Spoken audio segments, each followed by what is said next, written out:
Isang nakakapanindig balahibong balita na dapat nating tutukan dahil baka ito na ang simula ng katapusan, Russian yanig ng isang pambihirang lindol. Isang lindol na umabot sa magnitude 8.8, isa sa mga pinakamalakas sa kasaysayan ng kanilang bansa. Hindi sanay ang mga Russian sa ganitong dilubyo dahil bihira, sobrang bihira tamaan ang kanilang lupa ng ganong kalakas na pagyanig. Pero ngayong araw, inalog-alog ang kanilang mga gusali, umagsak ang mga estruktura, nayanig ang buong kalupaan at hindi lang doon nagtapos. Ang dagat ay gumanti. Isang tsunami ang umatake sa mga baybaying lugar.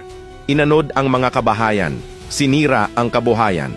Pero ang kinatatakutan ng mga eksperto ay hindi lang ang pinsala sa Russia. Ang lindol mula Russia ay nagbunga ng tsunami na tumawid papuntang Japan. At ito raw ang senyales ng pagising ng The Big One. Ang pinangangambahang lindol na bubura sa buong Japan.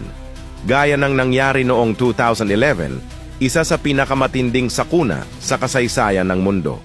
Ayon sa mga eksperto, ang Big One ay may pattern tuwing 100 taon sumasabog ang ilalim ng lupa sa Japan. At ngayon, overdue na ito. Anumang oras pwedeng magising ang halimaw sa kailaliman ng lupa. At kapag iyon ay nangyari, wala nang makakapigil. Isipin mo, nakakatakot. Alam mong kahit anong oras, pwedeng lamunin ang lupa ang kinatatayuan mo. Kaya, habang may pagkakataon ka pa, humingi ng tawad sa Panginoon dahil siya lang ang tunay na kaligtasan, i-share ang video na ito kasama ang iyong panalangin.